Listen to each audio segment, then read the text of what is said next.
بسم اللہ وباللہ وتوکلت علی اللہ ولا حول ولا قوة الا باللہ اللہم ثبت جنانی وادر الحق علی لسانی رب اشرح لی صدری ویسر لی امری واحلل عقدۃ من لسانی یفقہوا قولی سبحانک لا علم لنا الا ما علمتنا انک انت العلیم الحکیم رب یسر ولا تعسر وتمم بالخیر وبک نستعین اعوذ باللہ من الشیطان الرجیم بسم اللہ الرحمن الرحیم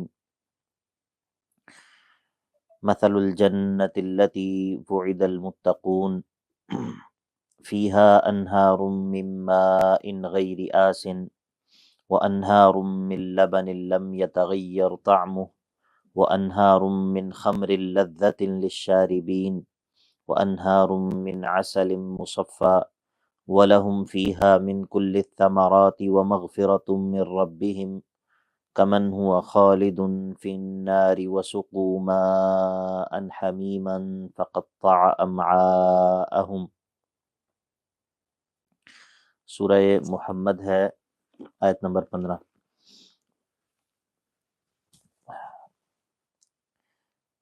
اس آیت میں اللہ رب العزت نے آخرت میں کافر اور ایمان والے کا فرق اور ان دونوں کے حال میں تقابل کیا ہے۔ اس سے پچھلی آیت میں یہ ذکر کیا تھا کہ دنیا میں ایمان والے اور کفار ان کے حال میں کیا فرق ہے۔ اب اس آیت میں یہ ذکر کرتا ہے کہ آخرت میں ان دونوں کے حال میں کیا فرق ہے۔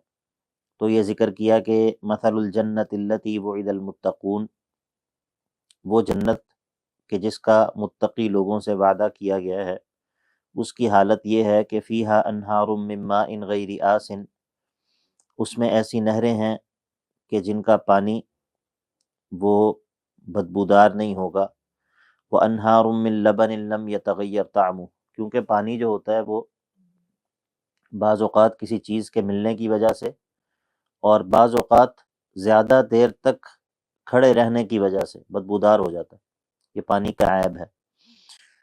اور جنت کے اندر جو ہے وہ ہر نعمت وہ عیب سے پاک ہوگی، جنت کے اندر موجود ہر نعمت جو ہے وہ عیب سے پاک ہوگی، تو اسی لیے غیر آسن کی قید جو ہے وہ ذکر کی ہے پانی کے ساتھ۔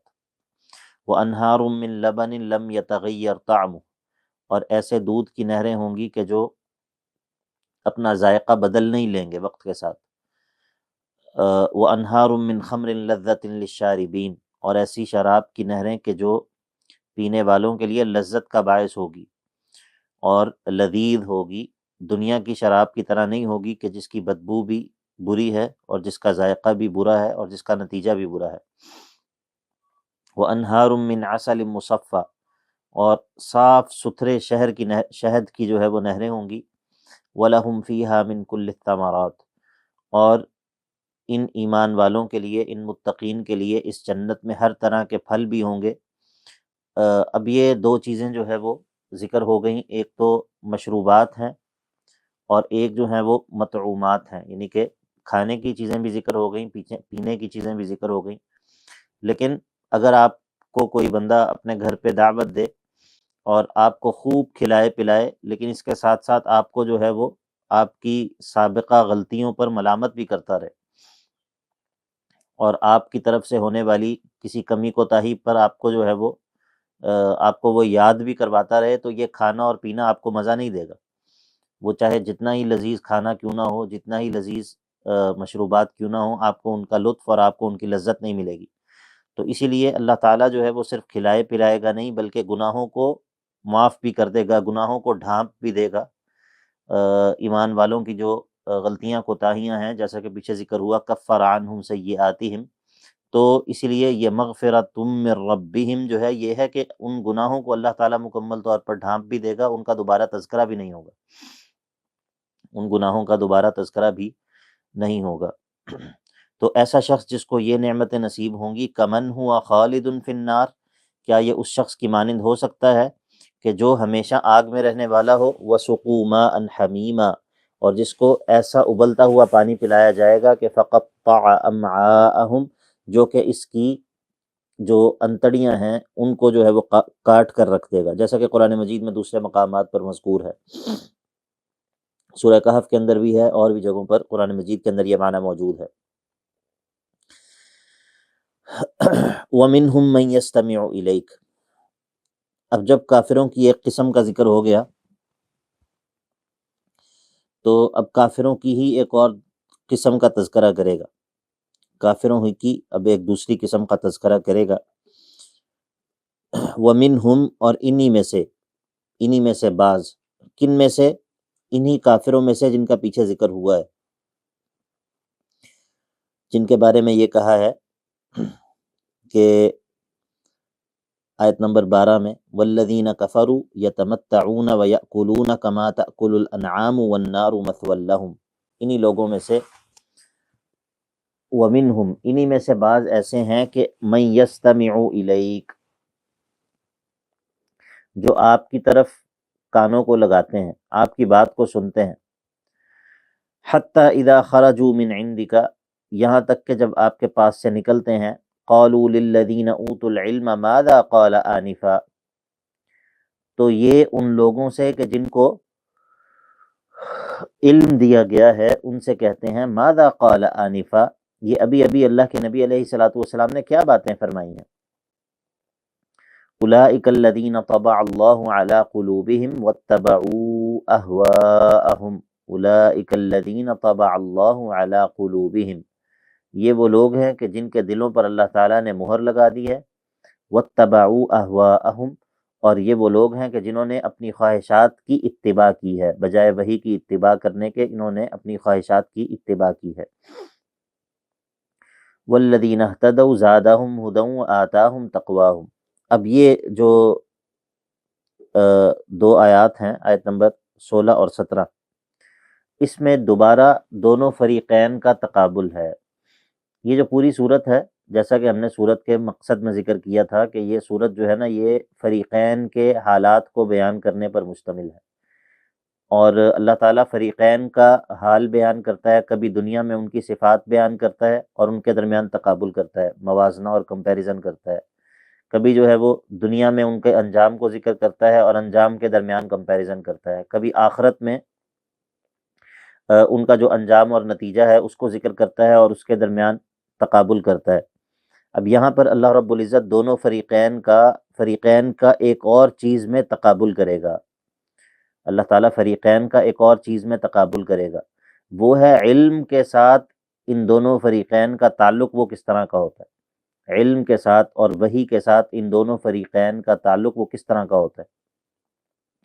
تو پہلے گروہ کا تذکرہ کیا کہ ان میں سے ایک گروہ ایسا ہے جو کہ آپ کی مجلس میں موجود ہوتے ہیں، آپ کی باتوں کو سنتے ہیں، اللہ کے نبی علیہ الصلوۃ والسلام کی مجلس میں موجود ہوتے ہیں، ان کی باتوں کو سنتے ہیں، لیکن حتی اذا خرجوا من عندک، جب اللہ کے نبی علیہ الصلوۃ والسلام کی مجلس سے باہر نکلتے ہیں تو قالوا للذین اوتوا العلم، ان صحابہ کو کہ جن کو علم دیا گیا ہے، الذین اوتوا العلم، یہ وصف ہے کن کا؟ یہ صحابہ کا وصف ہے۔ قالوا للذین اوتوا العلم، یہ ان لوگوں سے کہتے ہیں کہ جن کو علم دیا گیا ہے، ماذا قال آنفا، یہ ابھی اللہ کے نبی علیہ الصلوۃ والسلام کیا کہہ رہے تھے؟ ابھی اللہ کے نبی علیہ الصلوۃ والسلام میں آن حضرت نے ابھی کیا فرمایا ہے؟ اولئک الذین طبع اللہ علی قلوبہم واتبعوا اہواءہم۔ اب دیکھیے منافقین کی ایک حالت یہ ہے دنیا کے اندر، جب ہم کہتے ہیں نا کہ فریقین کا آپس میں تقابل ہے، تو فریقین میں سے ایک فریق کون سا ہے؟ نہیں، آپ یوں کہیں کہ ایک فریق جو ہے وہ کفار کا ہے اور ایک جو ہے وہ ایمان والوں کا ہے، ٹھیک ہے، اور پھر انہی کفار کی ایک قسم جو ہے وہ منافقین ہے۔ منافقین جو ہے وہ کوئی الگ سے طائفہ یا الگ سے گروہ نہیں ہے، بلکہ یہ کفار ہی کی ایک قسم ہے، اسی لیے پچھلی آیت کے اندر کہا نا وَمِنْهُمْ مَن يَسْتَمِعُ إِلَيْكَ، انہی کافروں میں سے بعض ایسے بھی ہیں جو آپ کی مجلس میں موجود ہوتے ہیں، ٹھیک ہے، لیکن جب یہ حتی اذا خرجوا من عندک، اب جب یہ اس مجلس سے اٹھتے ہیں، اب یہ مجلس کس کی ہے؟ اللہ کے نبی علیہ الصلوۃ والسلام کی مجلس ہے، اور اللہ کے نبی علیہ الصلوۃ والسلام کی جو مجلس ہے ظاہر ہے کہ وہ علم پر مشتمل مجلس ہے، اللہ کے نبی علیہ الصلوۃ والسلام وہی آگے پہنچاتے ہیں نا، وہی جو ہے وہ علم ہے۔ تو قالوا للذین اوتوا العلم، اب یہ کن لوگوں سے یہ پوچھتے ہیں؟ جن کو علم دیا گیا ہے۔ یہ الذین اوتوا العلم سے کون مراد ہے؟ صحابہ مراد ہے۔ تو اب یہ منافقین جو ہے یہ صحابہ کو مخاطب کر کے پوچھتے ہیں ماذا قال آنفا، یہ اللہ کے نبی علیہ الصلوۃ والسلام کیا فرما رہے تھے ابھی؟ اللہ کے نبی علیہ الصلوۃ والسلام نے کیا باتیں کی ہیں اپنی مجلس میں؟ آپ نے دیکھا کہ یہ منافقین بھی اور یہ الذین اوتوا العلم بھی، یہ دونوں کے دونوں ایک ہی مجلس میں شریک ہوتے ہیں، لیکن جب اس مجلس سے نکلتے ہیں تو دونوں کا حال مختلف ہوتا ہے، دونوں کا حال مختلف ہوتا ہے۔ تو یہ فرق جو ہے وہ کیا ہے؟ فرق یہ ہے کہ ایک گروہ جو ہے وہ اللہ تعالیٰ کی آیات کو جب سنتا ہے تو اس سے اس کو فائدہ ہوتا ہے، الانتفاع بالعلم، الانتفاع بالعلم کیا مطلب؟ مطلب یہ ہے کہ چونکہ منافقین کا دل جو ہے وہ متوجہ نہیں ہے، ان کا دل جو ہے اس میں بیماری ہے، ان کا دل جو ہے وہ اس میں علم کو قبول کرنے کی صلاحیت نہیں ہے اور علم کو قبول کرنے کی استعداد نہیں ہے، تو منافقین کا حال یہ ہے کہ عدم الانتفاع بالوحی، ان کو وحی کوئی فائدہ نہیں دیتی۔ اور اس کا سبب کیا ہے؟ اس کا سبب یہ ہے کہ ان کے نفاق کی وجہ سے، ان کے دل میں موجود گند اور کفر کی وجہ سے جو کہ پوشیدہ ہے، اللہ تعالیٰ نے ان کے دلوں کے اوپر مہر لگا دی ہے، ان کے اپنی خواہشات کی اتباع کرنے کی وجہ سے، وحی کا انکار کرنے کی وجہ سے اللہ تعالیٰ نے دلوں پر مہر لگا دی ہے۔ اولئک الذین طبع اللہ علی قلوبہم واتبعوا اہواءہم، ان کے اپنی خواہشات کی اتباع کرنے کی وجہ سے ان کے دلوں پر مہر لگ گئی ہے۔ اب اس مہر لگ جانے کی وجہ سے یہ علم سنتے تو ہیں، ان کے کانوں سے علم داخل تو ہوتا ہے، یہ اپنی آنکھوں سے اس چیز کو دیکھتے تو ہیں کہ جو کہ نفع دینے والی ہے، لیکن وہ چیز دل تک پہنچ کر کوئی نفع نہیں دیتی۔ کیوں؟ کیونکہ دل کے اندر جو ہے وہ قبولیت حق کی استعداد اور صلاحیت ختم ہو گئی۔ یہ بالکل اسی طرح ہے یہ بالکل اسی طرح ہے کہ جیسے بارش آسمان سے نازل ہوتی ہے، کسی جگہ پر بارش پڑتی ہے اور وہ زمین ہری بھری ہو جاتی ہے، وہ زمین اس بارش سے فائدہ قبول کرتی ہے۔ کسی جگہ پر بارش پڑتی ہے اور وہاں پر پانی اکٹھا ہو جاتا ہے، پانی جمع ہو جاتا ہے۔ اب ادھر کچھ اگتا تو نہیں ہے، اس زمین کو خود تو کوئی فائدہ نہیں ہوتا، لیکن لوگ آتے ہیں وہاں سے پانی بھر کے لے کے جاتے ہیں، لوگ لاتے ہیں اپنے جانوروں کو وہاں سے پانی پلاتے ہیں، لوگ ان جگہوں سے پانی لے کر اپنی کھیتیوں کو سیراب کرتے ہیں۔ اور کوئی جگہ ایسی ہوتی ہے کہ جہاں پر بارش ہوتی ہے تو وہ پوری کی پوری جگہ گزرنے کے قابل نہیں رہتی، پوری کی پوری جگہ جو ہے وہ گند سے اور کیچڑ سے اٹ جاتی ہے۔ اب کیا بارش میں فرق ہے؟ بارش تو ایک ہے۔ اصل چیز یہ ہے کہ وہ جگہ، جس جگہ پر یہ بارش نازل ہو رہی ہے، اس میں کیا استعداد اور کیا صلاحیت ہے۔ آپ کو بات سمجھ آئی؟ اللہ تعالیٰ نے اسی لیے قرآن مجید کی اور وحی کی جو تشبیہ ہے وہ جگہ جگہ بارش کے ساتھ دی ہے۔ او کصیب من السماء فیہ ظلمات ورعد وبرق، یا اور بھی قرآن مجید میں اللہ تعالیٰ بار بار وحی کی جو مثال دیتا ہے وہ بارش کے ساتھ دیتا ہے، اور جو انسانوں کے دل ہیں ان کی مثال اس زمین کی طرح ہے کہ جس پر بارش نازل ہوتی ہے۔ تو اگر زمین جو ہے وہ اس میں صلاحیت موجود ہے، استعداد موجود ہے اس بارش سے فائدہ اٹھانے کی، تو یہ دل کی زمین جو ہے اس بارش سے فائدہ اٹھا کر زندہ ہو جاتی ہے۔ جب وحی اس پر نازل ہوتی ہے تو اس وحی کے نازل ہونے کی وجہ سے یہ دل جو ہے یہ زندہ ہو جاتا ہے، دل کی سختی دور ہو جاتی ہے، دل کے اندر جو کوئی تھوڑا بہت جو ہے وہ امراض ہوتے ہیں وہ اس وحی کو سننے کی وجہ سے دور ہو جاتے ہیں۔ لیکن وہ دل جس پر اللہ تعالیٰ کی طرف سے مہر لگ گئی ہوتی ہے اور دل میں موجود گندگی جب زیادہ دیر تک اس کا علاج نہ کیا جائے تو بعض اوقات اس کا نتیجہ یہ نکلتا ہے کہ وہ اللہ تعالیٰ کی طرف سے وہ دل اس پر مہر لگ جاتی ہے۔ پھر اس کے بعد آپ اس کو جو مرضی سنائیں، اس کے بعد آپ جو مرضی نہ سنائیں، اللہ کے نبی کی مجلس میں بھی بیٹھا ہو تو تب بھی اس کو کوئی فائدہ نہیں ہوتا۔ آپ کو بات سمجھ آئی؟ براہ راست یہ ان لوگوں کی بات ہو رہی ہے جو براہ راست اللہ کے نبی کی مجلس میں بیٹھتے تھے، لیکن ان کو یہ براہ راست اللہ کے نبی علیہ الصلوۃ والسلام کی مجلس میں بیٹھ کر آپ علیہ الصلوۃ والسلام کی باتیں سننا بھی کوئی فائدہ نہیں دیتا. کیوں؟ کیونکہ منافق کا حال یہ ہے کہ اس کو وحی سے کوئی فائدہ نہیں ہوتا، نتیجتاً اس کے نفاق کے نتیجے میں اللہ تعالیٰ اس کے دل پر مہر لگا دیتا ہے اور وہ انتفاع سے محروم ہو جاتا ہے. اب ان کے مقابلے میں دوسرا گروہ کیا ہے؟ والذین اہتدوا، والذین اہتدوا، وہ لوگ جنہوں نے ہدایت کو اختیار کیا، یعنی کہ جو ایمان لائے اور جنہوں نے عمل کیا، جنہوں نے حق کو قبول کیا، جن کے دلوں میں نفاق نہیں ہے. زادہم ہدن، جب وہ اللہ کے نبی علیہ الصلوۃ والسلام کی مجلس میں بیٹھتے ہیں تو یہ بیٹھنا ان کو بڑھا دیتا ہے ہدایت میں، اور بھی وہ اپنی ہدایت اور اپنی بصیرت میں اور بھی بڑھ جاتے ہیں. یہ زادہم کا فاعل یا تو اللہ تعالیٰ ہے، اللہ تعالیٰ ان کو بڑھا دیتا ہے، جیسا کہ پیچھے کہا اولئک الذین طبع اللہ علی قلوبہم، منافقین کے دلوں پر جو مہر لگاتا ہے وہ کون لگاتا ہے؟ اللہ تعالیٰ لگاتا ہے. اور یہ جو ایمان والے ہیں والذین اہتدوا، ان کو ایمان میں کون بڑھا دیتا ہے؟ زادہم ہدن، اللہ تعالیٰ ان کو بڑھا دیتا ہے ہدایت میں اور بھی.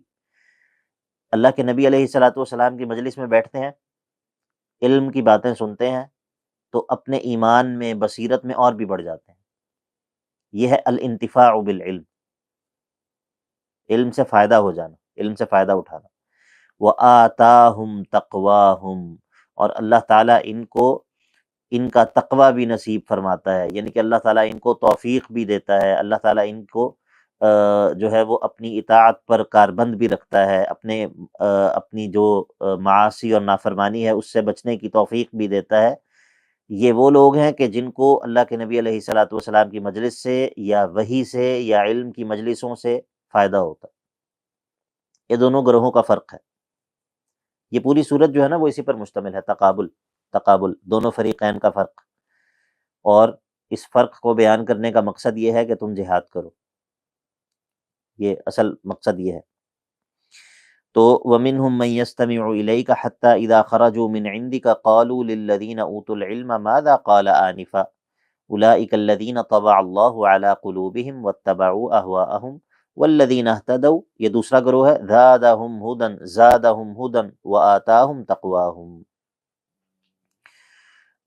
اچھا، یہاں پر جو ہے نا وہ فرق ہے. اللہ تعالیٰ کی جو آیات ہیں نا وہ دو طرح کی ہیں. بعض اوقات اللہ تعالیٰ کی جو آیات ہوتی ہیں وہ ہوتی ہیں العلمیہ، جن کے اندر جو ہے وہ علم کا بیان ہوتا ہے.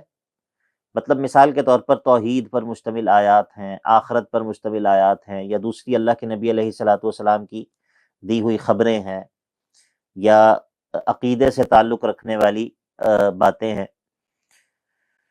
تو یہاں پر وہ چیزیں مراد ہیں. آگے کچھ آیات کے بعد ہم دیکھیں گے کہ ان آیات کے اندر بات ہوگی، ان آیات کے بارے میں بات ہوگی کہ جن کا تعلق انسانوں کے عمل کے ساتھ ہے. تو ان آیات کے بارے میں بھی ان دونوں گروہوں کا طرز عمل مختلف ہوگا. وہ آگے انشاءاللہ بات آئے گی تو میں آپ کو بتاؤں گا. اس آیت کے اندر ایک اور بات جو بڑی اہم ہے وہ یہ ہے کہ الذین اوتوا العلم، الذین اوتوا العلم، یہ وصف بیان کیا گیا ہے صحابہ کا. صحابہ کا یہ وصف بیان کیا گیا ہے، الذین اوتوا العلم، وہ لوگ جن کو علم دیا گیا.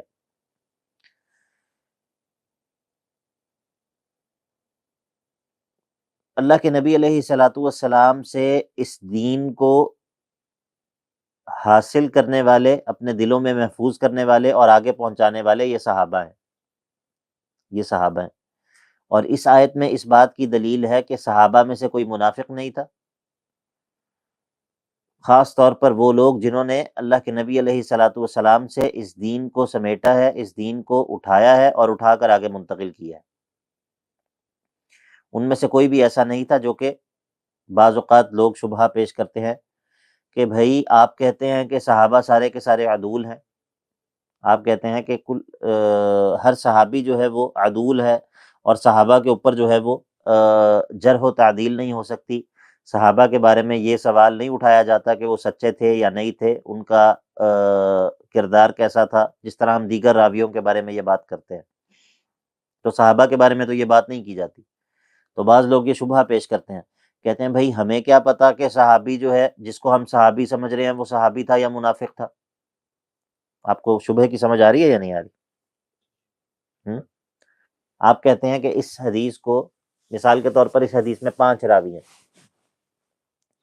آپ کہتے ہیں کہ جو آخری راوی ہے وہ راوی بھی ثقہ ہے، قابل اعتماد ہے، اس سے اوپر والا راوی بھی ثقہ ہے، مضبوط ہے، قابل اعتماد ہے، سچا آدمی ہے، اس سے اوپر والا راوی بھی ثقہ ہے، قابل اعتماد ہے، سچا آدمی ہے۔ 4 راویوں کے بارے میں تو آپ نے یہ بات کر دی، لیکن جب صحابی کی بات آتی ہے تو آپ کہتے ہیں کہ صحابہ کے بارے میں یہ سوال ہی پیدا نہیں ہوتا۔ صحابہ سارے کے سارے عدول ہیں، وہ سب کے سب سچے ہیں، وہ سب کے سب عادل ہیں، ان کے بارے میں ہماری یہ مجال ہی نہیں ہے کہ ہم یہ فیصلہ کریں کہ وہ کیسے تھے۔ تو بعض لوگ یہ کہتے ہیں کہ اچھا اگر وہ صحابی اوپر سے تو صحابی ہوا اور اندر سے منافق ہوا تو ہمیں کیا پتا کہ جو اس نے بات پہنچائی ہے وہ بات درست ہے یا نہیں؟ تو اس کا جواب یہ ہے کہ اللہ تعالیٰ نے اس بات کو طے کیا ہے، اور یہ بھی دین کی حفاظت کے اسباب میں سے ہے کہ المنافق لا یکون حاملا للعلم، منافق جو ہوتا ہے نا وہ علم کا حامل نہیں ہوتا، یعنی کہ وہ علم کو اٹھا کر آگے منتقل نہیں کرتا۔ منافق جو ہوتا ہے وہ علم کو اٹھا کر آگے منتقل نہیں کر پاتا، اور یہ اس آیت کے اندر اس کی دلیل موجود ہے، اور اس آیت کے اندر یہ اس بات کی بھی دلیل موجود ہے کہ الذین اوتوا العلم، وہ لوگ جن کے بارے میں اللہ تعالیٰ نے یہ گواہی دی ہے کہ ان کو ہم نے علم سے نوازا ہے، وہ صحابہ ہیں۔ ٹھیک ہے، تو اس امت کے اندر اللہ کے نبی علیہ الصلوۃ والسلام کے بعد جو سب سے بڑے علماء ہیں وہ کون ہیں؟ وہ صحابہ ہیں۔ ٹھیک ہے، تو صحابہ کا جو علم ہے وہ اس امت کے اندر سب سے بڑا علم ہے، اور یہ کئی اعتبار سے ہے، یہ علم کی گہرائی کے اعتبار سے بھی ہے، علم کی یقین، ان کا جو یقین تھا وہ سب سے پختہ تھا، ان کی خشیت سب سے زیادہ تھی، کیونکہ علم جو ہے وہ معلومات کی کثرت کا نام نہیں ہے، وہ اصل میں اس یقین، اس خشیت اور یہ علم کے اندر جو گہرائی ہے اس کا نام ہے۔ تو صحابہ کے ہاں باتیں کم تھیں لیکن علم جو ہے وہ گہرا تھا، علم جو ہے وہ زیادہ تھا۔ ٹھیک ہے، تو بعد والوں کے اندر جو ہے وہ باتیں زیادہ ہیں، عبارتیں لمبی لمبی ہیں، لیکن علم جو ہے وہ کم ہے۔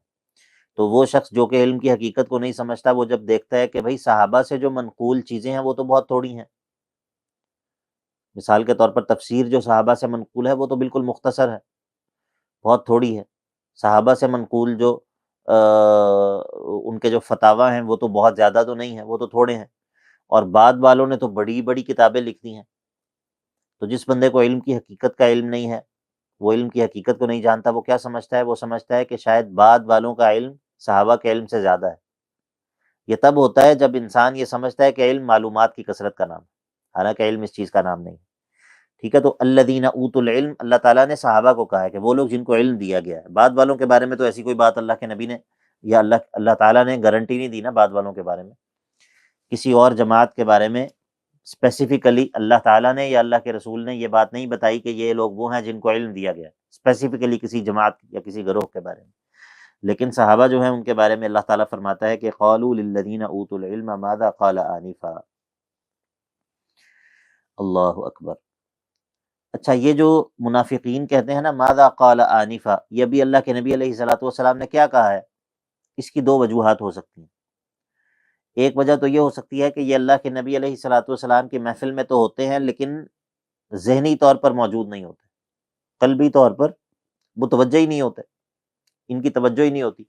اگر جسم موجود بھی ہوں تو ان کا دل جو ہے وہ اعراض کر رہا ہوتا ہے، تو اس لیے جب مجلس سے نکلتے ہیں تو پھر پوچھ رہے ہوتے ہیں کہ بھئی کیا بات کیا ہوئی ہے آج مجلس میں اللہ کے نبی نے کیا کہا ہے۔ ایک تو یہ احتمال ہے۔ دوسرا احتمال یہ ہے کہ یہ بطور استہزاء کے پوچھتے ہیں، کہ بھئی آج کیا کہا ہے آپ کے نبی نے صلی اللہ علیہ وسلم۔ ٹھیک ہے، تو یہ دونوں صورتیں ہو سکتی ہیں، یا تو غفلت کی وجہ سے اور اعراض کی وجہ سے مجلس میں موجود ہو کر بھی موجود نہیں ہوتے، جسم موجود بھی ہوتا ہے تو دل جو ہے وہ موجود نہیں ہوتا، اور یا پھر ان کا یہ پوچھنا کس وجہ سے ہوتا ہے؟ استہزاء اور تحکم کی وجہ سے ہوتا ہے۔ جی سب لوگوں کو سمجھ آ رہی ہے؟ بتائیں ذرا،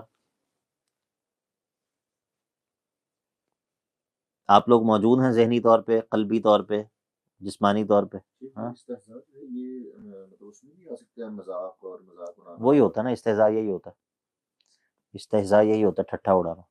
اچھا جی، حتی اذا خرجوا من عندك قالوا للذین اوتوا العلم ماذا قال آنفا اولئک الذین طبع اللہ علی قلوبہم واتبعوا اہواءہم، اور اس کے مقابلے میں والذین اہتدوا، وہ لوگ جو کہ ہدایت کو اختیار کر لیتے ہیں، جو ہدایت سے، اس علم سے اہتدا کرتے ہیں، ہدایت کو اخذ کرتے ہیں، علم سے جو ہے وہ فائدہ اٹھاتے ہیں، تو اس علم کے نتیجے میں اللہ تعالیٰ ان کو ہدایت میں اور بڑھا دیتا ہے، ان کی بصیرت میں، ان کے ایمان میں اور اضافہ ہو جاتا ہے۔ وَآتَاهُمْ تَقْوَاهُمْ، اور اللہ تعالیٰ ان کو ان کا تقوی بھی نصیب کرتا ہے۔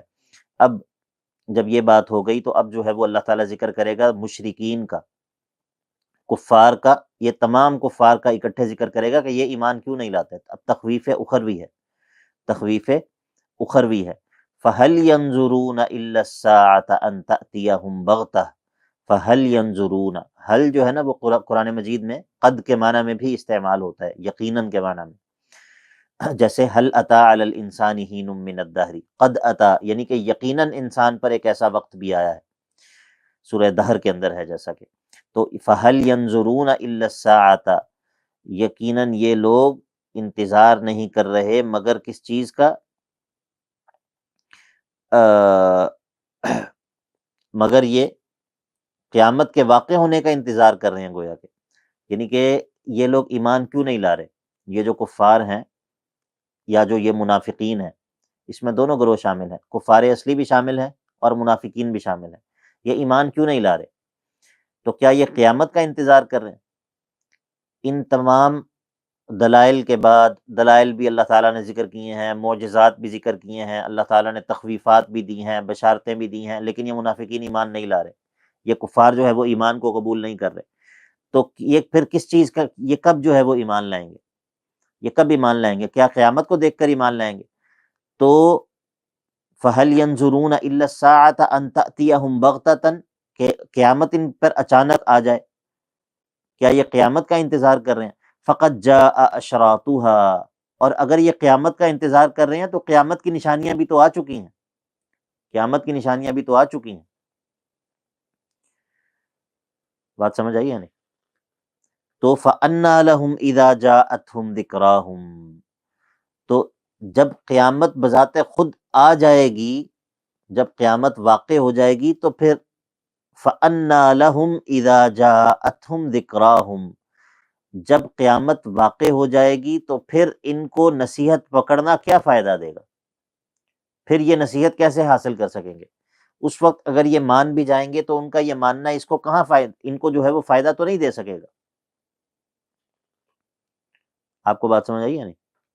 ہاں، فَأَنَّىٰ لَهُمْ إِذَا جَاءَتْهُمْ ذِكْرَاهُمْ، مطلب یہ ہے، اس آیت کا مطلب یہ ہے کہ یہ جو لوگ ایمان نہیں لا رہے، کیا یہ قیامت کا انتظار کر رہے ہیں؟ قیامت آئے گی تو مانیں گے، وہ قیامت کا جس کی نشانیاں بھی آ چکی ہیں، یعنی کہ اللہ کے نبی علیہ الصلوۃ والسلام کا آ جانا بذات خود کیا ہے؟ قیامت کی نشانیوں میں سے ہے۔ ہاں، جس طرح اللہ کے نبی علیہ الصلوۃ والسلام نے فرمایا کہ انا والساعۃ بعثت کہاتین، میں اور قیامت اس طرح بھیجے گئے ہیں، یعنی کہ جس طرح یہ دونوں انگلیاں ہیں، ملی ہوئی ہیں، جڑی ہوئی ہیں، مطلب یہ ہے کہ اللہ کے نبی علیہ الصلوۃ والسلام کے آ جانے کے بعد قیامت جو ہے وہ کوئی زیادہ دور نہیں ہے۔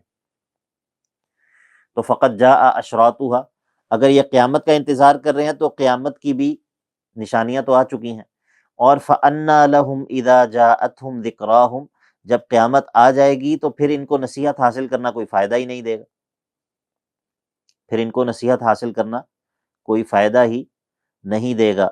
تو اب ذرا توجہ کر لیں، یہ آیات کا ربط تھوڑا سا سمجھنے والا ہے، تو اس لیے ذرا متوجہ ہو جائیں۔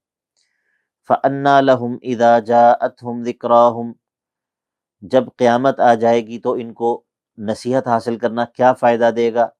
فَاعْلَمْ أَنَّهُ لَا إِلَٰهَ إِلَّا اللَّهُ، اے نبی صلی اللہ علیہ وسلم آپ اس بات کا یقین رکھیے، آپ اس بات پر قائم رہیے کہ انَّهُ لَا إِلَٰهَ إِلَّا اللَّهُ، کہ بات یہ ہے کہ اللہ کے علاوہ کوئی اور عبادت کا مستحق نہیں ہے۔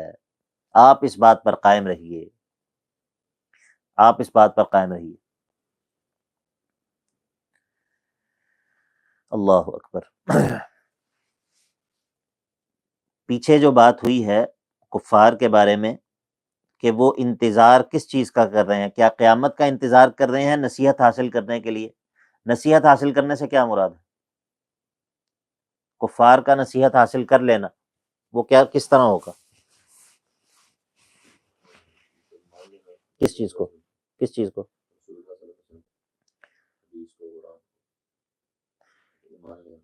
ہاں، ایمان لے آنا، اللہ کے نبی صلی اللہ علیہ وسلم پر ایمان لے آنا، قرآن کو مان لینا۔ اللہ کے نبی علیہ الصلوۃ والسلام کا قرآن کا بنیادی مضمون کیا ہے؟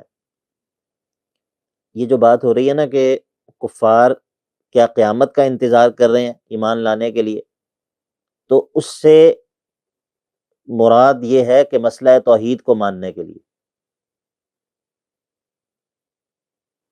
بنیادی طور پر جو دین کی بنیاد اور اساس ہے وہ کیا ہے؟ وہ یہ ہے فَاعْلَمْ أَنَّهُ لَا إِلَٰهَ إِلَّا اللَّهُ۔ کفار جو ہیں وہ اس مسئلے کو نہیں مان رہے، اس مسئلے کو نہیں مان رہے، اور اگر قیامت آ جانے کے بعد وہ اس نصیحت کو قبول کر لیں گے، اور نصیحت سے مراد یہ ہے مسئلے کو مان لینا، مسئلہ توحید کو مان لینا، اس وقت ان کو کوئی فائدہ نہیں ہوگا۔ ٹھیک ہے، وہ ابھی نہیں مان رہے، اور اگر قیامت آ جانے پر مان لیں گے تو اس وقت ماننے کا کوئی فائدہ نہیں ہوگا۔ آپ اے اللہ کے نبی علیہ الصلوۃ والسلام اور اللہ کے نبی علیہ الصلوۃ والسلام کے ساتھ موجود ایمان والے اور ان کے تابع، ان کے متبعین، ان کی امت، تم لوگ اس بات کا یقین رکھو کہ اللہ کے علاوہ کوئی اور معبود نہیں ہے۔ نہیں سمجھ آئی نا؟ تاکید یہی ہے، یہ فاعلم کا مطلب یہ نہیں ہے کہ پہلے آپ نہیں جانتے اور اب جان لیں، اس کا مطلب یہ ہے کہ آپ جس چیز کو جانتے ہیں اس کا یقین رکھیں، اس پر قائم رہیں۔ بات سمجھ آئی نا؟ یہ جو امر ہوتا ہے نا، امر کا صیغہ ہوتا ہے، یہ بعض اوقات ہوتا ہے ایک چیز جو پہلے حاصل نہیں ہے اس کو حاصل کرنے کے لیے۔ مطلب آپ کھڑے ہوئے ہیں، میں کہتا ہوں کہ اسامہ بھائی بیٹھ جائیں، ٹھیک ہے۔ ایک یہ ہے کہ آپ بیٹھے ہوئے ہیں، میں کہتا ہوں اسامہ بھائی بیٹھے رہیں۔ آپ کو بات سمجھ آئی؟ اللہ تعالیٰ قرآن مجید میں کہتا ہے یا ایھا النبی اتق اللہ، اے نبی صلی اللہ علیہ وسلم اللہ سے ڈر جائیں۔ یا ایھا النبی اتق اللہ، اس کا یہ معنی ہو سکتا ہے اے نبی صلی اللہ علیہ وسلم اللہ سے ڈر جائیں۔ اللہ کے نبی تو امام المتقین ہے، پھر اس کا کیا مطلب؟ اللہ سے ڈرتے رہیں، آپ متقی ہیں، تقوی پر قائم رہیں۔ سمجھ آ گئی؟ تو فَاعْلَمْ أَنَّهُ لَا إِلَٰهَ إِلَّا اللَّهُ، وہ یہ ہے کہ یہ جو کفار ہیں یہ تو نصیحت کو قبول نہیں کر رہے، ان کو تو یہ تو نصیحت کو، یہ تو اس ذکرہ کو، یہ جو قرآن مجید ہے، یعنی کہ بنیادی طور پر مسئلہ توحید کو یہ قبول نہیں کر رہے۔ لیکن آپ اس بات کو یاد رکھیں، اس بات پر جمے رہیں کہ انہ لا الہ الا اللہ۔ بات سمجھ آ گئی یا نہیں؟ ہاں،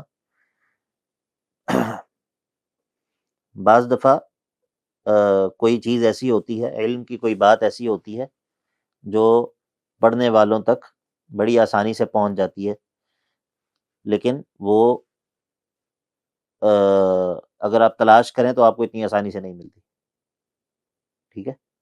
تو اسی لیے ہم لوگوں کو علم کی محفلوں میں یا علم کی مجالس میں جو ہے وہ جب شریک ہوں تو اسی لیے علم کی جو باتیں ہوتی ہیں ان کو فار گرانٹیڈ نہیں لینا چاہیے، ٹھیک ہے۔ ممکن ہے کہ یہ ربط آپ کو کسی جگہ پر نہ ملے، یہ ربط جو ہے یہ آپ کو کسی کتاب میں شاید نہ ملے، ٹھیک ہے۔ تو بہت ساری چیزیں ایسی ہوتی ہیں کہ جو یا تو آپ کو کسی جگہ پر ملیں گی نہیں، یا پھر ملتی ہیں تو بہت زیادہ تأمل کرنا پڑتا ہے، بہت زیادہ تلاش کرنا پڑتا ہے، بہت زیادہ غور و فکر کر کے انسان کسی چیز تک پہنچ پاتا ہے۔ تو اسی لیے بعض اوقات انسان کو کوئی چیز جب تیار حالت میں مل جاتی ہے فوراً مل جاتی ہے تو انسان اس کی قدر نہیں کرتا، کیونکہ بڑی آسانی سے مل رہی ہوتی ہے نا، لیکن وہ بات اتنی آسان ہوتی نہیں ہے۔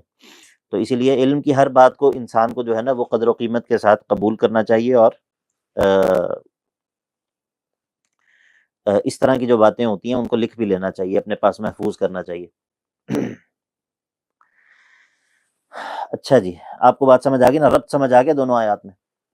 ہاں۔ فَهَلْ يَنظُرُونَ إِلَّا السَّاعَةَ أَن تَأْتِيَهُمْ بَغْتَةً فَقَدْ جَاءَ أَشْرَاطُهَا فَأَنَّىٰ لَهُمْ إِذَا جَاءَتْهُمْ ذِكْرَاهُمْ فَاعْلَمْ أَنَّهُ لَا إِلَٰهَ إِلَّا اللَّهُ۔ اے نبی علیہ الصلاۃ والسلام، آپ یاد رکھیے، آپ ایقنو یعنی کہ ایقنو، آپ یقین رکھیے کہ انہ لا الہ الا اللہ، کہ اللہ کے علاوہ کوئی اور معبود نہیں ہے، اللہ رب العزت کے علاوہ اور کوئی معبود نہیں ہے، عبادت کا مستحق نہیں ہے۔ اچھا، یہ جو مسئلہ ہے، مسئلہ توحید، یہ جہاد کی علت بھی یہی ہے، جہاد کا بنیادی مقصد بھی یہ مسئلہ توحید، یہ جو شروع سے اس صورت کے اندر بیان کیا ہے، فَإِذَا لَقِيتُمُ الَّذِينَ كَفَرُوا فَضَرْبَ الرِّقَابِ، اس قتال کے حکم کا بنیادی سبب بھی یہ ہے کہ اس مسئلے کی خاطر جہاد کرو۔ یہ ٹیشو دیجیے گا بس۔ مسئلہ توحید کی خاطر جہاد بھی جو ہے وہ مسئلہ توحید کی خاطر ہوگا۔ ہمارے دین کے اندر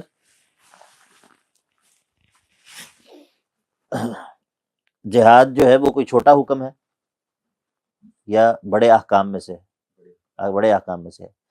جہاد زیادہ اہم ہے یا توحید زیادہ اہم ہے؟ توحید زیادہ اہم ہے۔ یہ جہاد توحید کے لیے کیا جاتا ہے، یہ جہاد جو ہے وہ توحید کے لیے کیا جاتا ہے۔ اگر کوئی بندہ جو ہے وہ یہ کہے کہ جہاد بہت اہم ہے، جہاد بہت اہم ہے، ٹھیک ہے، اب جہاد چونکہ بہت اہم ہے تو ہمیں یہ توحید کی پرواہ نہیں کرنی چاہیے، ہمیں توحید کی پرواہ نہیں کرنی چاہیے کیونکہ جہاد بہت اہم ہے، تو کیا یہ بات درست ہے؟ ہاں، یہ بے وقوفی ہے۔ یہ اس بات کی نشانی ہے کہ اس انسان کو یہ علم نہیں ہے کہ دین کے اندر کون سے حکم کی کیا ویٹیج ہے، کون سا حکم جو ہے وہ زیادہ اہم ہے، کون سا حکم جو ہے وہ کب اہم ہے، کس حکم کی کیا اصل جگہ جو ہے وہ کیا ہے۔ تو فَعْلَمْ أَنَّهُ لَا إِلَٰهَ إِلَّا اللَّهُ، یہاں پر اس کو بیان کیا ہے اسی لیے کہ یہ جو پیچھے تمہیں جہاد کا حکم دیا ہے، یہ جو ایمان والوں میں اور کفار میں فرق ہے، ایمان والوں میں اور منافقین میں جو فرق ہے، اصلاً یہ فرق، اس فرق کی جو اصل بنیاد ہے وہ یہ مسئلہ ہے، فَعْلَمْ أَنَّهُ لَا إِلَٰهَ إِلَّا اللَّهُ، کہ کفار جو ہیں وہ مسئلہ توحید کو تسلیم نہیں کرتے، ٹھیک ہے، کفار جو ہے وہ مسئلہ توحید کو تسلیم نہیں کرتے۔ یہ بڑی اہم بات ہے، اس بات کو سمجھنا کہ دین کی اصل جو بنیاد ہے وہ مسئلہ توحید ہے، دین کی اصل بنیاد جو ہے وہ یہ مسئلہ ہے، مسئلہ توحید کا مسئلہ ہے۔ یہ اس سے پیچھے صورتوں کے اندر تفصیل کے ساتھ یہ مسئلہ بیان ہوا ہے، سورہ سبا میں بھی، اور پھر فاطر میں بھی، اور پھر اس کے بعد جو ہے وہ آگے حوامیم کے اندر بھی، سورہ زمر کے اندر بھی مسئلہ توحید فی العبادت کا بھی اور توحید فی الدعاء کا بھی، توحید فی العبادت عمومی طور پر اور توحید فی الدعاء خاص طور پر۔ اسی لیے آپ دیکھیں گے بعض لوگوں کے ہاں دین کا بڑا شوق ہے، دین کا غلبہ بھی، دین کی نشر و اشاعت بھی، اور وہ اس طرح کے ابواب کے ساتھ بڑا لگن رکھتے ہیں، لیکن وہ توحید کے معاملے میں بالکل ہومیوپیتھک ہوں گے۔ وہ کہیں گے کوئی بات نہیں اگر ایک بندہ غیر اللہ کو پکارتا ہے، کوئی بات نہیں اگر ایک بندہ غیر اللہ کے نام کی نذر و نیاز دیتا ہے، ایک بندہ جو ہے وہ غیر اللہ کے نام پر بھی ذبح کرتا ہے، تو یہ تو فروعی مسائل ہیں، یہ تو ایسے مسائل ہیں کہ ان مسائل میں ہمیں نہیں پڑھنا چاہیے، ہم سب کو دین کی نشر و اشاعت کے لیے کام کرنا چاہیے، ہم سب کو دین کے غلبے کے اندر کام کرنا چاہیے۔ کوئی بات نہیں اگر کوئی بندہ گھوڑے کو پوجتا ہے، کوئی بندہ جو ہے وہ صحابہ کو گالیاں دیتا ہے، کوئی بندہ جو ہے وہ قرآن مجید کو تحریف شدہ کتاب مانتا ہے، کوئی بندہ جو ہے وہ یہ کہتا ہے کہ ہمارے اماموں کا درجہ انبیاء سے بھی بلند ہے، تو اس سے کیا فرق پڑتا ہے؟ اصل بات تو یہ ہے کہ ہمیں دین کا غلبہ جو ہے نا وہ اہم چیز ہے۔ آپ کو بات سمجھ آئی؟ تو یہ کیا ہے؟ یہ بے وقوفی ہے، یہ بے وقوفی ہے۔ یعنی کہ اصلاً وہ چیز جس کو غالب کرنا مقصود ہے یا جس کی نشر و اشاعت مقصود ہے یا وہ دین جس کی خاطر جہاد ہوتا ہے وہ یہ توحید ہی تو ہے۔ نہیں کافر تو یہ ضروری نہیں کہ ایسے کہنے والا کافر ہی ہو جائے، لیکن یہ بہرحال گمراہی ہے، گمراہی ہے، دین کے فہم میں خلل ہے، دین کے فہم میں نقص ہے، سمجھ آئی نا؟ تو اس بات کو سمجھنا ضروری ہے کہ جہاد باوجود اپنی اہمیت کے، باوجود اپنی فضیلت کے، باوجود اپنی ضرورت کے، وہ توحید کے لیے ہوتا ہے۔ جہاد توحید کی نشر و اشاعت کے لیے ہوتا ہے، توحید کو اگنور کر کے اور توحید کو پس پش ڈال کر جہاد نہیں ہو سکتا، توحید کی بنیاد پر جہاد ہوتا ہے۔ تو فَاعْلَمْ أَنَّهُ لَا إِلَٰهَ إِلَّا اللَّهُ، آپ اس بات کو یاد رکھیے کہ اللہ کے علاوہ کوئی اور معبود نہیں ہے، اور وَاسْتَغْفِرْ لِذَنبِكَ وَلِلْمُؤْمِنِينَ وَالْمُؤْمِنَاتِ، اور آپ استغفار طلب کرتے رہیے اپنے اور ایمان والے مردوں اور ایمان والی عورتوں کے گناہوں پر۔ وَاسْتَغْفِرْ لِذَنبِكَ، آپ استغفار کرتے رہیے اپنے گناہوں پر، وَلِلْمُؤْمِنِينَ وَالْمُؤْمِنَاتِ، اور ایمان والے مردوں اور عورتوں کے گناہوں پر بھی۔ وَاللَّهُ يَعْلَمُ مُتَقَلَّبَكُمْ وَمَثْوَاكُمْ، اللہ خوب جانتا ہے آپ کے چلنے پھرنے کی جگہوں کو بھی اور آپ کے یعنی کہ قرار پکڑنے کی جگہوں کو بھی۔ سوال آ رہا ہے نا؟ ہاں کریں نہیں سوال یہاں پر پیدا ہوتا ہے، انشاءاللہ اس کی بات کرتے ہیں۔ تو فَاعْلَمْ أَنَّهُ لَا إِلَٰهَ إِلَّا اللَّهُ، اس بات پر یقین رکھیے کہ اللہ کے علاوہ کوئی اور معبود نہیں ہے، اور وَاسْتَغْفِرْ لِذَنبِكَ وَلِلْمُؤْمِنِينَ وَالْمُؤْمِنَاتِ۔ اچھا، یہ توحید کی دو قسمیں ہیں، ایک ہوتی ہے توحید علمی، توحید علمی، اور ایک ہوتی ہے توحید عملی۔ توحید علمی اور توحید عملی کیا مطلب؟ یہ جو ہے نا فَاعْلَمْ أَنَّهُ لَا إِلَٰهَ إِلَّا اللَّهُ، یہ ہے توحید علمی، توحید علمی، اس کا تعلق علم اور عقیدے اور ایمان کے ساتھ ہے۔ اور جب بندہ عملی طور پر اکیلے اللہ کی عبادت کرتا ہے، جب بندہ عملی طور پر اکیلے اللہ کی عبادت کرتا ہے، ایک انسان یہ مانتا ہے کہ اللہ ہی عبادت کا مستحق ہے، اللہ کے علاوہ کوئی اور عبادت کا مستحق نہیں، یہ کون سی توحید ہے؟ توحید علمی ہے یا توحید عملی ہے؟ توحید علمی۔ اور پھر جب بندہ اکیلے اللہ ہی کی عبادت کرتا ہے، ایک ہے یہ مانتا ہے کہ اکیلا اللہ ہی عبادت کا مستحق ہے، یہ ہے توحید علمی، پھر جب وہ اکیلے اللہ ہی کی عبادت کرتا ہے تو یہ کیا ہے؟ توحید عملی، ٹھیک ہے؟ تو فَاعْلَمْ أَنَّهُ لَا إِلَٰهَ إِلَّا اللَّهُ، یہ ہے توحید علمی۔ اور وَاسْتَغْفِرْ لِذَنبِكَ وَلِلْمُؤْمِنِينَ وَالْمُؤْمِنَاتِ، اللہ ہی سے استغفار کرنا، مغفرت طلب کرنا، یہ کیا ہے؟ یہ توحید عملی ہے۔ دیکھیں یہ بندہ جو اللہ تعالیٰ سے استغفار کر رہا ہے، یہ سمجھتا ہے کہ گناہوں کو بخشنا یہ کس کے اختیار میں ہے؟ اللہ کے اختیار میں ہے، اسی لیے تو یہ اپنے گناہوں کی بخشش کس سے مانگ رہا ہے؟ اللہ سے مانگ رہا ہے۔ بات سمجھ آئی یا نہیں؟ تو اگر ایک بندہ غیر اللہ سے اپنے گناہوں کی بخشش مانگتا ہے تو کیا یہ مانتا ہے کہ لا الہ الا اللہ؟ اس کا مطلب ہے کہ یہ اس کے ہاں توحید علمی بھی موجود نہیں ہے۔ تو یہ توحید کی دونوں قسموں کی طرف اشارہ ہے۔ فَاعْلَمْ أَنَّهُ لَا إِلَٰهَ إِلَّا اللَّهُ، یہ ہے توحید علمی، اکیلے اللہ ہی کو عبادت کا مستحق بھی سمجھے، اور وَاسْتَغْفِرْ لِذَنبِكَ وَلِلْمُؤْمِنِينَ وَالْمُؤْمِنَاتِ، اور آپ نے عملی طور پر عبادت کرنی بھی اسی کی ہے۔ جی سب لوگوں کو سمجھ آ رہی ہے یا نہیں آ رہی؟ اور پھر یہاں پر عبادات میں سے خاص طور پر ایک عبادت کو ذکر کیا ہے، وہ ہے استغفار کرنا۔ وہ کیا ہے؟ استغفار کرنا۔ ایک بات یاد رکھیں، وہ یہ ہے کہ استغفار بذات خود ایک عبادت ہے۔ استغفار کرنا بذات خود ایک کیا ہے؟ عبادت ہے۔ بعض دفعہ ہمارے ذہن میں یہ آتا ہے کہ شاید استغفار تو تبھی ہوتا ہے جب انسان نے کوئی گناہ کیا ہو، استغفار تو تبھی ہوتا ہے جب کوئی انسان نے گناہ کیا ہو. نہیں، یہ ایسا نہیں ہے، ایسا نہیں ہے. یہ استغفار بذات خود ایک عبادت ہے، اور انبیاء کا جو استغفار ہے وہ دراصل وہ یہی اسی وجہ سے ہوتا ہے. اصلاً ایسا نہیں ہے کہ انبیاء کوئی گناہ کر رہے ہوتے ہیں کہ جس کے بعد وہ استغفار کرتے ہیں. یہ اللہ تعالیٰ نے جیسا کہ صالحین کے بارے میں ذکر کیا کہ وہ سحری کے وقت کیا کرتے ہیں؟ استغفار کرتے ہیں. تو جو صالحین ہوتے ہیں، جو اولیاء اللہ ہوتے ہیں، وہ ظاہر ہے کہ سحری کے وقت کوئی گناہوں سے فارغ نہیں ہوئے ہوتے. وہ یہ اللہ تعالیٰ کی عبادت کر کے ہی فارغ ہوئے ہوتے ہیں، تو وہ استغفار کرتے ہیں. تو استغفار بذات خود ایک عبادت ہے، استغفار بذات خود ایک عبادت ہے، اور یہ اظہار ہے بندے کے قصور کا، بندے کے قصور کا اظہار ہے. سمجھ آ رہی ہے نا؟ ہاں. تو بندے کے قصور کا اظہار ہے کہ بندہ جو ہے وہ اللہ تعالیٰ کا محتاج بھی ہے، اور اللہ تعالیٰ جو ہے وہ کامل ہے. بندہ جو ہے وہ جتنا بھی کامل ہو جائے، بندہ جو ہے وہ جس بھی مرتبے تک پہنچ جائے، بہرحال وہ اللہ تعالیٰ کا محتاج ہے.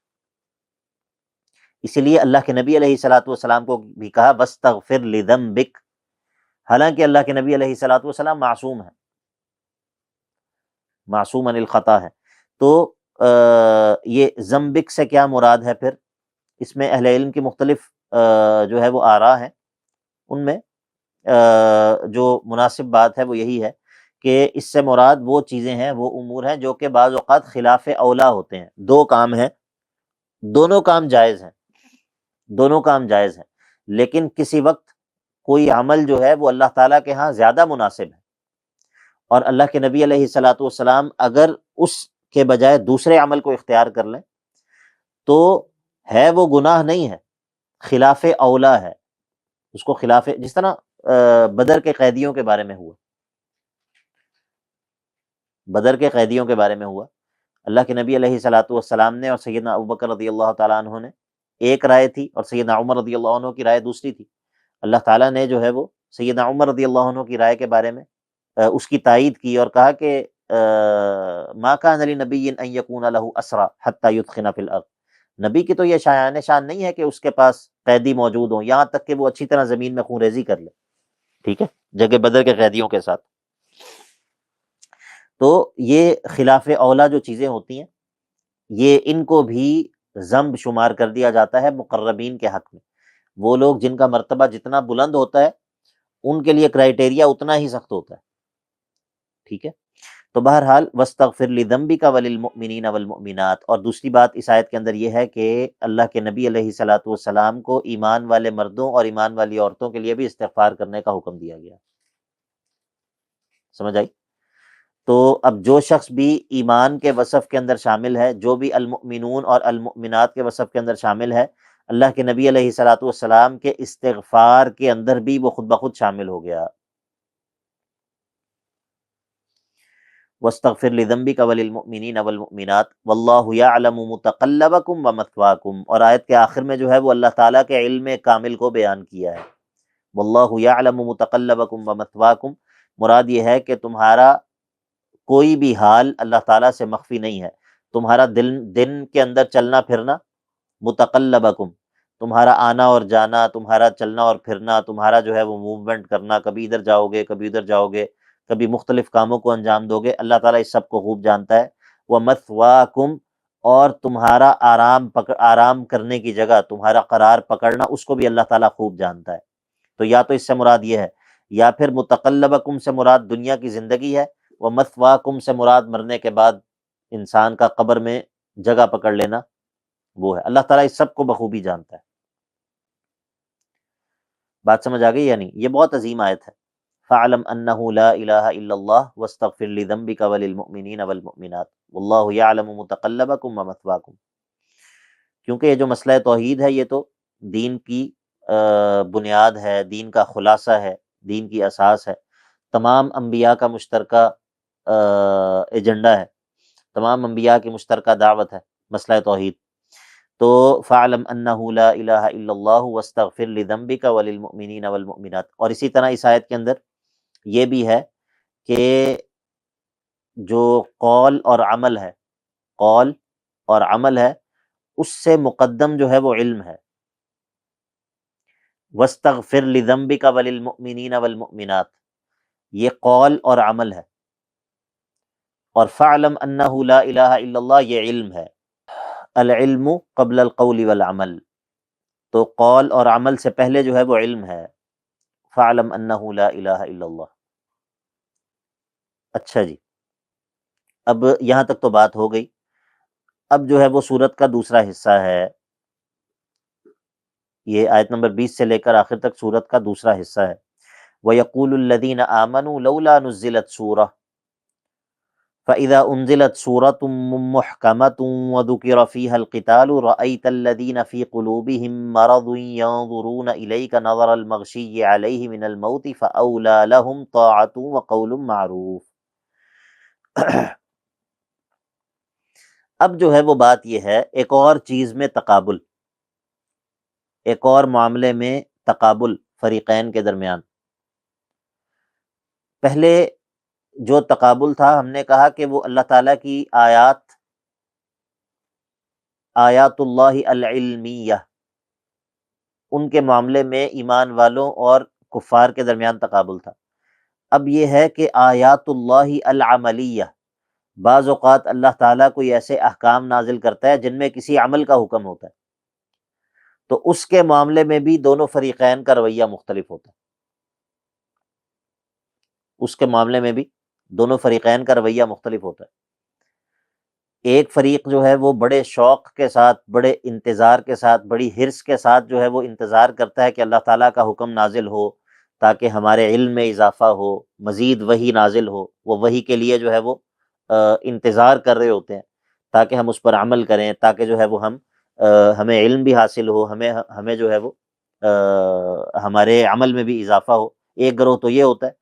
دوسرا گروہ وہ ہوتا ہے جب کوئی حکم نازل ہوتا ہے تو ان کی حالت یہ ہو جاتی ہے کہ گویا کہ یہ مرنے والے ہیں، گویا کہ موت ان پر طاری ہو گئی اس حکم کی وجہ سے۔ تو یہ دو مختلف رویے ہیں۔ تو اس آیت کے اندر جو ہے وہ ذکر ہوگا وَيَقُولُ الَّذِينَ آمَنُوا لَوْلَا نُزِّلَتْ سُورَةٌ، بس اس کا بھی اختصار کے ساتھ ترجمہ ذکر کر دیتے ہیں، تفصیل انشاءاللہ کل پھر یہیں سے اسی آیت سے آگے پڑھنا شروع کریں گے۔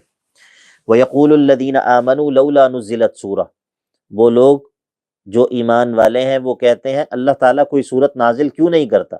مراد یہ ہے ایسی صورت کہ جس میں اللہ تعالیٰ جہاد کا حکم دے، ایسی صورت کہ جو ہمیں جہاد کی اجازت دے دے، جس میں ہمیں اس بات کی اجازت مل جائے کہ ہم کفار سے لڑ سکیں۔ اللہ تعالیٰ کوئی صورت نازل کیوں نہیں کرتا۔ فَإِذَا أُنزِلَتْ سُورَةٌ مُحْكَمَةٌ وَذُكِرَ فِيهَا الْقِتَالُ، اب جب نازل کر دی جاتی ہے ایسی صورت جو محکمتن، جو حتمی ہوتی ہے، یعنی کہ جہاد کا حکم جب نازل ہو جاتا ہے، وَذُكِرَ فِيهَا الْقِتَالُ، ایک صورت نازل ہو گئی جو بالکل واضح ہے، محکم ہے، اور اس میں قتال کا ذکر کر دیا گیا، قتال کا حکم دے دیا گیا، اب ایک دوسرے گروہ کی حالت جو ہے وہ دیکھنے والی ہوتی ہے۔ رَأَيْتَ الَّذِينَ فِي قُلُوبِهِم مَّرَضٌ يَنظُرُونَ إِلَيْكَ نَظَرَ الْمَغْشِيِّ عَلَيْهِ مِنَ الْمَوْتِ رَأَيْتَ الَّذِينَ فِي قُلُوبِهِم مَّرَضٌ، آپ دیکھیں گے ان لوگوں کو جن کے دلوں میں مرض ہے، بیماری ہے۔ يَنظُرُونَ إِلَيْكَ نَظَرَ الْمَغْشِيِّ عَلَيْهِ مِنَ الْمَوْتِ، آپ کی طرف ایسے دیکھ رہے ہوں گے جیسے وہ شخص ہوتا ہے جس پر موت کی وجہ سے غشی طاری ہوئی ہوتی ہے، موت کی وجہ سے جس کی آنکھیں پھٹی کی پھٹی رہ گئی ہوتی ہیں، موت کے خوف سے جو شخص جو ہے وہ بے ہوش ہو گیا ہوتا ہے۔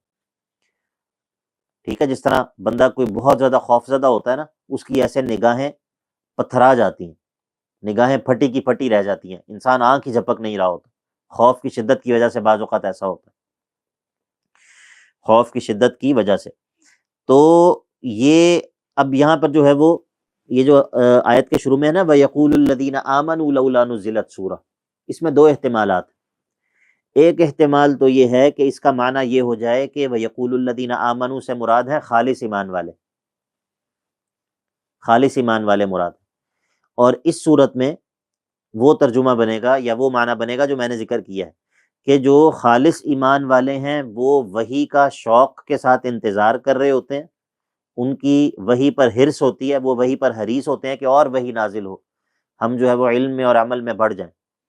اور منافقین جو ہے وہ وحی کے نازل ہونے پر ان کا رویہ یہ ہوتا ہے کہ یہ ہم پر کیا موت طاری ہو گئی۔ آپ کو بات سمجھ آئی یا نہیں؟ لیکن اگر ہم یہ معنی کریں وَيَقُولُ الَّذِينَ آمَنُوا لَوْلَا نُزِّلَتْ سورہ، اگر یہاں پر الَّذِينَ آمَنُوا سے وہ لوگ مراد لے لیں کہ جو صرف زبان سے ایمان لائے ہوتے ہیں، تو پھر معنی یہ بنے گا کہ یہ منافقین پہلے تو کہہ رہے ہوتے ہیں کہ کوئی صورت کیوں نہیں نازل ہوتی جس میں جہاد کا حکم ہو، کوئی ایسی صورت نازل ہونی چاہیے جس میں جہاد کا حکم ہو تاکہ ہم بھی جہاد کریں، لیکن جب اللہ تعالیٰ جہاد کا حکم نازل کر دیتا ہے تو پھر ان کی حالت جو ہے وہ بگڑ جاتی۔ ٹھیک ہے، تو اس معنی کی تائید خود قرآن مجید سے بھی ہوتی ہے، دوسری جگہوں پر یہ معنی موجود ہے۔ تو ابھی اسی پر اکتفا کرتے ہیں، انشاءاللہ کل ہم اسی آیت سے دوبارہ آگے شروع کریں گے، اس آیت کی کچھ تفصیل ذکر کریں گے، اس میں کچھ وضاحت ہے، کچھ تفصیل ہے، اس کو ذکر کریں گے انشاءاللہ، اور پھر اللہ تعالیٰ کی توفیق سے آگے بڑھیں گے۔ اقول قولی ھذا واستغفر اللہ لی ولکم ولسائر المسلمین۔